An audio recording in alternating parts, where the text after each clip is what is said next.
അർജുനെ സഹായിക്കാൻ വേണ്ടി അർജുന് വേണ്ടി താങ്കൾ അവിടെ മുൻരംഗത്ത് നിന്നും ഉൾപ്പെടെ പറയുമ്പോൾ അർജുൻ്റെ വീട്ടിൽ നിന്ന് സഹോദരങ്ങളോ അല്ലെങ്കിൽ അർജുൻ്റെ ഭാര്യ അടക്കമുള്ളോ ഫോൺ വിളിച്ചിട്ട് പോലും താങ്കൾ ആ ഫോൺ എടുത്തിട്ടില്ല എന്ന ഗുരുതരമായ ആരോപണം. അപ്പോൾ അതിന് പറയുന്നത് പറയല്ല, ആ കുടുംബം പറയുകയാണ് താങ്കൾ അവരുടെ ഒന്നും ഫോൺ പോലും എടുത്തിട്ടില്ല എന്ന് പറയുന്നത്. ഇന്നത്തെ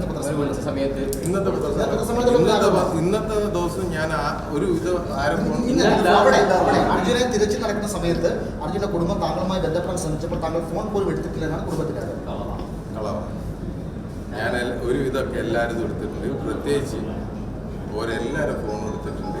പിന്നായിട്ട് എല്ലാ സമയവും സംസാരിക്കുന്നതാണ്. ഇതൊക്കെ എന്താ ഇപ്പം വരുന്നതെന്ന് എനിക്കറിയില്ല.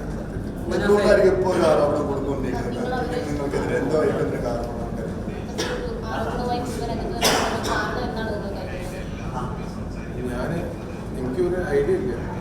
ഇനി ജിതിന് എന്തെങ്കിലും പ്രശ്നങ്ങളുണ്ടോ അവൻ്റെ ഞാൻ വിചാരിക്കുന്നത് ഓർക്കൊരു ഫേമസിൻ്റെ ആവശ്യമില്ല ഈ വിഷയത്തിൽ. എനിക്കും വേണ്ട, എനിക്കും ഫേമസ് ആവശ്യമില്ല, ഓർക്കും ആവശ്യമില്ല. സത്യം എന്താ അങ്ങനെ പറയാന്നുള്ളത് ഒരു ഐഡിയ. മനോഫീതിൽ ഈ ആക്ഷൻ കമ്മിറ്റിയുടെ റോൾ എന്തായിരുന്നു? അതായത് മുഖ്യമന്ത്രിയെ നേരിട്ട് ആക്സസ് ചെയ്യാനുള്ള ഇത് കുടുംബത്തിനുണ്ടായിരുന്നു. അപ്പൊ ഈ ആക്ഷൻ കമ്മിറ്റിയുടെ നമ്മൾ കുറച്ച് ഹമ്പിൾ ആയിട്ട് നിൽക്കണം. അങ്ങനെ നേരിട്ടിട്ടൊന്നും ബന്ധപ്പെടാൻ പറ്റും. അല്ല, അത് ഒരു ആക്ഷൻ കമ്മിറ്റിന്റെ കൂടെ തിരുവനന്തപുരത്തേക്ക് ഓരോ നമ്മൾ ക്ഷണിച്ച സമയത്ത് അവർ പറഞ്ഞതാണ്. അത് പറയാം എനിക്കറിയുന്ന കാര്യം പറയാം. നമ്മൾ ആക്ഷൻ കമ്മിറ്റി എന്നെ ക്ഷണിച്ചു തിരുവനന്തപുരത്ത് പോകാൻ. ഞാൻ പറഞ്ഞു ഞാൻ വരാം.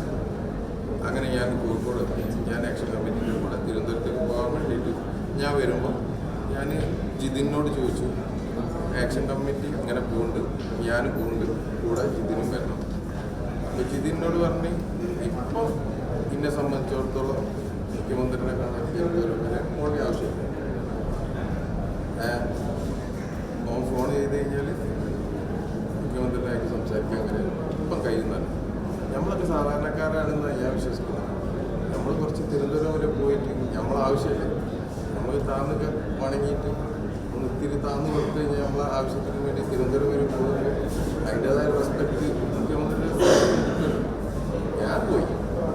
ഞാൻ ഇനിയിപ്പോൾ എവിടേക്ക് വേണമെങ്കിലും അതിൻ്റെ വിഷയത്തിൽ അല്ല അമേരിക്കയിൽ പോകണമെങ്കിൽ ഞാൻ പോകും. അതൊന്നും ഇതൊക്കെ ഒരു നിസ്സാരമായ കാര്യമാണ്. എനിക്ക് തോന്നുന്നത് നിങ്ങളെല്ലാവരും കൂടി ഈ വേണ്ടാത്ത ഒരു ഹൈപ്പ് തന്നിട്ട് അത് ഒരിക്കലും ഇഷ്ടപ്പെട്ടിട്ടുണ്ടാവില്ല ഞാൻ വിചാരിക്കുന്നത്. വേറെ എന്തെങ്കിലും കാര്യമായിട്ട് കളവ് പറയുന്നത് നടക്കുന്ന കുടുംബം കൂടുതലും കളവാണ് പറയുന്നത്. അറിയില്ല കൊണ്ടുവരുന്ന നടക്കില്ല എന്നുള്ള തരത്തിലേക്ക് ഇല്ല.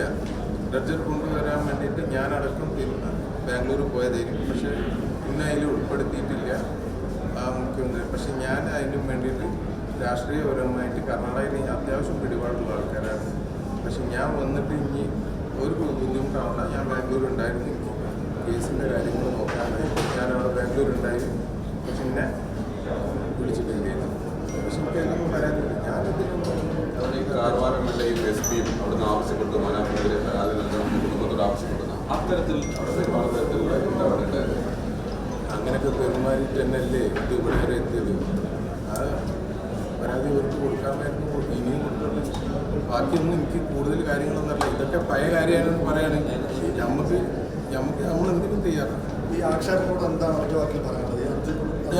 ഞാൻ പറഞ്ഞ ആരോ ഒരു തെറ്റിദ്ധരിപ്പിച്ച അത് നിസാറ് നമ്മളെ ഫാമിലിയാണ്. അതിൻ്റെ ഇടയിൽ എന്തെങ്കിലും ചെറിയ കാര്യങ്ങളൊക്കെ ഉണ്ടെങ്കിൽ അതൊക്കെ നമുക്ക് അവരുമായി സംസാരിക്കുന്നത്.